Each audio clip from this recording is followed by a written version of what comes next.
तो नमस्कार दोस्तों, 22,500 को मार्केट एक रिस्पेक्ट दे रहा है, जिस तरह से 22,800 को दे रहा था। अब ये 22,500 को देखिए, इस मार्केट में आप देखेंगे तो इसी रेंज में दिन भर घूमता रहा, 22,500 के आसपास 40-45 पॉइंट के रेंज में ये घूमता रहा। जितने भी ऑप्शन बायर होंगे उसका सारा प्रीमियम ये खत्म कर दिया होगा। अब मार्केट कल क्या रणनीति बनाएगी? निफ्टी बैंक देखिए 135 पॉइंट बढ़ा है। ऐसे में क्या रणनीति होनी चाहिए? सपोर्ट में देखिए कौन-कौन कर रहे थे? श्री राम फाइनेंस 5% का रैली था।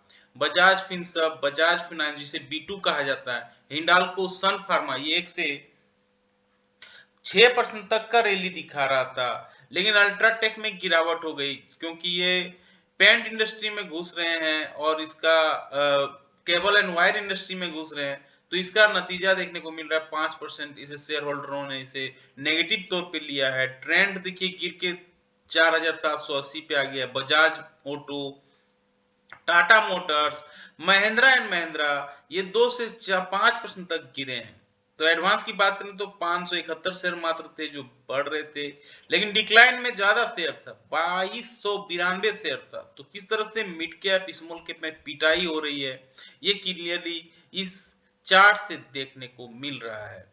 ऐसे में क्या रणनीति बनानी चाहिए, क्या प्राइस सेटअप बैठ रहा है, आइए समझने की कोशिश करते हैं। मार्केट क्या कहना चाह रहा है और मार्केट में कैसे सरवाइव करना है, आइए देखते हैं। निफ्टी के वीकली चार्ट में देखिए 22,500 को ये रिस्पेक्ट दे रहा है। अब ये रिस्पेक्ट कब तक चलेगा ये देखना होगा। कल भी हमने डिस्कस किया था कि मार्केट जहां खड़ा है ये काफी क्रूशियल लेवल पे खड़ा है। तो 22,500 अगर टूटता है, यहाँ नेगेटिव कैंडल बन जाती है एटलीस्ट 30 मिनट्स के टाइम फ्रेम पे भी, तो मार्केट में गिरावट बढ़ सकती है। और फिर ये देखिए ये गिरावट नीचे की ओर 22,228 की ओर ये मूव कर सकता है। 22,000 की ओर भी ये मूव कर सकता है। जिस तरह से मार्केट दिख रहा है ये डेली बेसिस पे हो सकता है, कल ना हो 2-4 दिन में हो सकता है ये देखने को मिल जाए। अब आते हैं किस तरह से मार्केट डेली बेसिस पे काम कर रहा है, डेली बेसिस पे क्या मार्केट कहना चाह रहा है और डेली बेसिस में कहां पे सपोर्ट रेजिस्टेंस है। तो यहाँ पे आप देखेंगे कि 22,545 पे खड़ा है ये मार्केट। अब 22,545 क्या कहना चाह रहा है? 22,545 यहाँ पे खड़ा है। यहाँ पे अगर पॉजिटिव कैंडल बन जाता है एटलीस्ट, या नेगेटिव कैंडल ही पहले लेते हैं क्योंकि मार्केट में यही सबसे ज्यादा दिख रहा है। अगर ये नेगेटिव कैंडल बनता है तो यहाँ सपोर्ट लेने की कोशिश करेगा। पहला सपोर्ट नीचे की लेवल पे 22,393 पे। अगर यहाँ नेगेटिव कैंडल बनता है एटलीस्ट 30 मिनट्स के टाइम फ्रेम पे, तो 22,393 पहला सपोर्ट एरिया रहेगा। और अगर इसको भी तोड़ देता है, इसको भी क्रॉस कर लेता है, तो मार्केट में और गिरावट बढ़ सकती है और फिर ये नीचे फिर 22,000 का लेवल भी मार्केट दिखा सकता है। In case of positive candle बनाती है 30 मिनट्स के टाइम फ्रेम पे और उसके हाई को निकालती है, तो मार्केट में अपसाइड के लिए जो बड़ी रैली है 22,667 का पहला रेजिस्टेंस दिख रहा है, ये आपको देखने को मिल सकता है। और इसके बाद फिर 22,800 का जो रैली है ये देखने को मिल सकता है। आते हैं 15 मिनट्स के चार्ट में, चीजें और अच्छे से समझ में आएगी। यहाँ पे देखिए किस तरह से गिरावट हुई है। 22,510 पे खड़ा है, तगड़ी गिरावट हुई है, देख रहे हैं, सपाट गिरावट हुई है। तो 22,510 पे ये आके खड़ा है। यहाँ पे अगर नेगेटिव कैंडल बनाती है एटलीस्ट 15 मिनट्स के टाइम फ्रेम पे और उसके लो को तोड़ती है, तो नीचे आपको 22,400 के लेवल देखने को मिल सकता है। इसके नीचे भी मार्केट फिसल सकता है। लेकिन अगर पॉजिटिव कैंडल बनता है 15 मिनट्स के टाइम फ्रेम पे, इसके हाई को निकालता है, तो मार्केट में अपसाइड देखने को मिल सकता है। और आज का जो हाई था 22,683, इसका पहला रेजिस्टेंस एरिया रहेगा और उसको भी पार करता है तो बड़ी रैली मार्केट में देखने को मिल सकता है। इन केस ऑफ 75 पॉइंट का गैप अवे गैप डाउन हो जाती है, तो आधे घंटे कैंडल के हाई, आधे घंटे कैंडल के लो को मार्क कर लेना है, फिर जिस दिशा में मार्केट मूव करेगा उस पे ट्रेड लेना है, अच्छा रिस्क रिवार्ड बैठ सकता है। आते निफ्टी बैंक में किस तरह से मार्केट सपोर्ट रेजिस्टेंस यहाँ दे रहा है।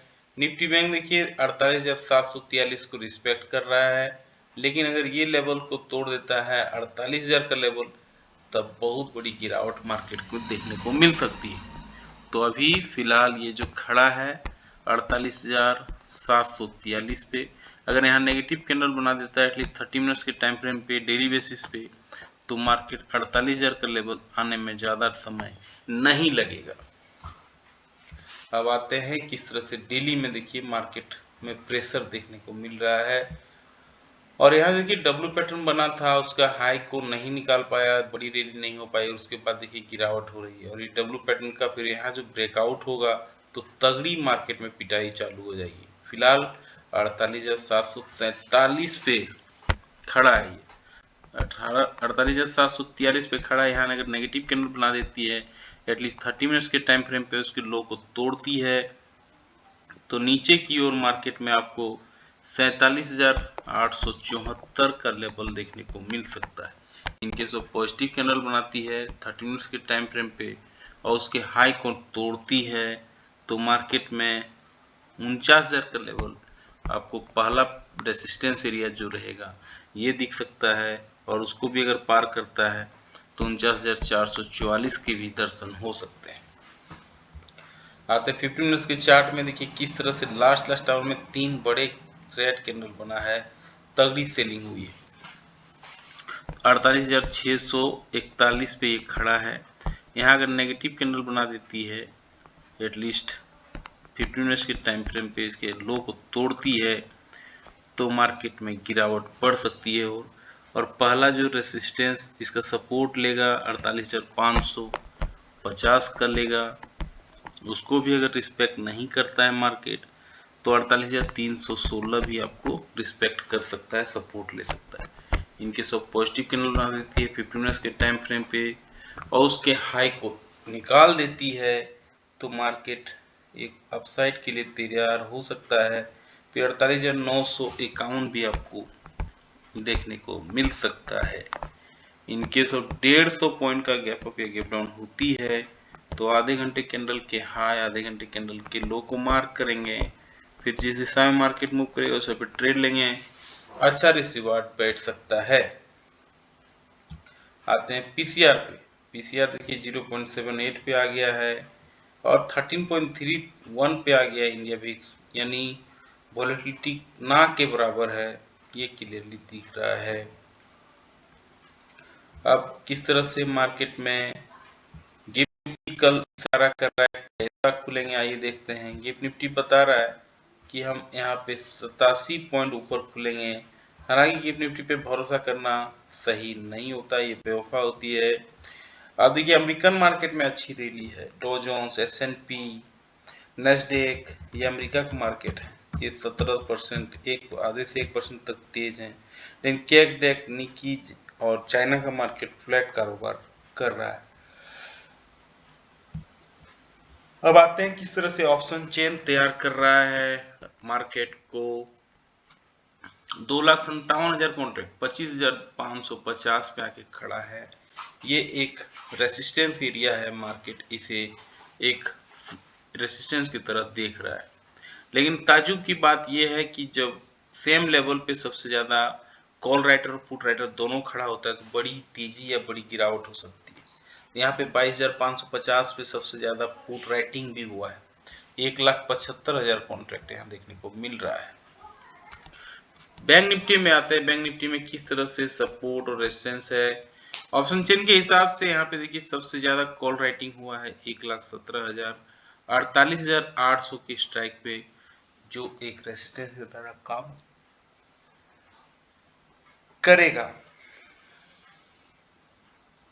पुट राइटिंग में सबसे ज्यादा पुट राइटिंग भी इसी इसके ठीक नीचे है 48,700 पे 89,000 है पुट राइटिंग, और इसके नीचे आप अगर थोड़ा आ जाएंगे तो 48,900 पे सबसे ज्यादा पुट राइटिंग भी हुआ है, यानी एक सपोर्ट 48,900 पे है और वहीं पे जो रेसिस्टेंस एरिया है ये 49,000 के आसपास है। तो सारे पॉइंट्स पे हमने डिस्कस किया है। एफआई डीआई देखिए, एक चीज अच्छी हुई है कि एफआई लोग कम अब बेचने लगे, 556 करोड़ ही मात्र बेचे हैं। डीआई ने 1727 करोड़ का बाइंग कर डाला है। अब यहाँ पे रुपीज जो है हमारा मेन रोल अभी निभा रहा है। एफआई लोग थोड़ा कम बेचे हैं, तो उसकी देखिए यहाँ गिफ्ट निफ्टी दिखा रहा है 36 पॉइंट, हम नीचे वहां दिखा रहा था 80 पॉइंट ऊपर खुलेंगे, तो इसलिए गिफ्ट निफ्टी पे ज्यादा भरोसा नहीं कर सकते हैं। रुपीज अपना 87 के नीचे है, ये एक अच्छी बात है। ये देखिए 87.36 पे आ गया, बाप रे। तो ये 88 के आसपास जाने की तैयारी कर रहा है, ये एक चिंता का बात है। और हो सकता है कल इसका नतीजा मार्केट में गिरावट का भी दिखा दे। कैसा लगा जानकारी, लाइक से सब्सक्राइब कमेंट करके जरूर बताएं। मिलते हैं किसी और एक वीडियो पे, तब तक के लिए जय हिंद, वंदे मातरम।